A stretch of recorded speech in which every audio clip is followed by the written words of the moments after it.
me. I'm State Assembly Member Victor Pichardo. I actually have the honor and privilege of representing Bronx Community College in the New York State Assembly. So I want to thank the young men who are here from part of the campus for joining us as well. You know, in these circumstances, you sort of see, you know, where the conversation begins and it becomes accepted in the mainstream media, where, you know, now that a young man has lost his life over something that's so grave and unjust, then we start talking about it, right? And, you know, if it wasn't because I was wearing a suit and walking down the street, there are times where, you know, you're profiled yourself. You know, me being a sitting member of the New York State Assembly, it's very difficult for me sometimes to sort of see that life is fair. And, you know, I brought my circumstances and I understand my circumstances. I grew up not too far from Bronx Community College. I grew up on University Avenue between Fordham Road and 183rd Street. And why does it take for a young man to lose his life? Because he didn't commit suicide, ladies and gentlemen. He was killed. He was driven to this. Let's be very clear.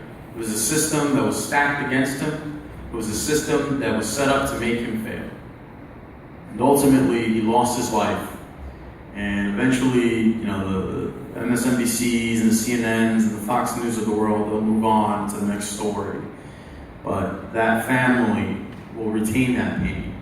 And that memory will never be lost in that family. And what really spurs Akeem and his family to seek change, to seek justice, that conversation should not end.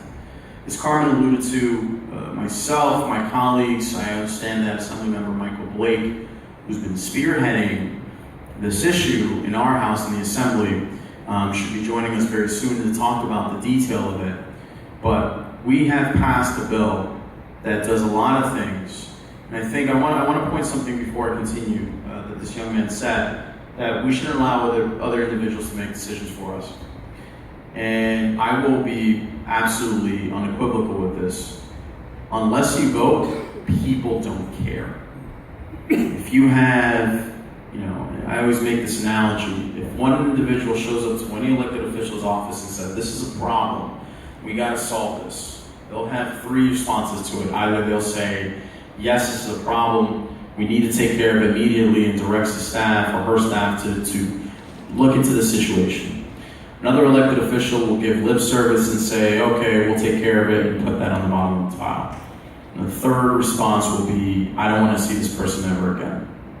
It doesn't matter what type of elected official you are, but if 100 people, 20 people, 50 people, 100 people show up talking about the same issue, they have to respond. They have to listen to you. Because if they want to keep their jobs, whatever it is, if it's governor, if it's a state senator, if it's myself in the assembly, a city council member, whoever it is, they will have to listen to you, because that's 100 votes that can potentially make them lose their job. And I encourage everybody, when I ran for office myself, the thing that I said, you know, great, you can vote for me, but the most important thing is have your voice heard. Participate in the process. Because the folks who are in power and are making decisions for you will make decisions whether you like to or not, whether they have your input. And the more folks that come out there and make their input, their voice is heard, the most important. In terms of the issue of criminal justice reform, New York has the distinction, New York and North Carolina have the distinction that a 16-year-old man or woman, young man or young woman, is treated like an adult. I remember when I was 16, I barely didn't know how to use the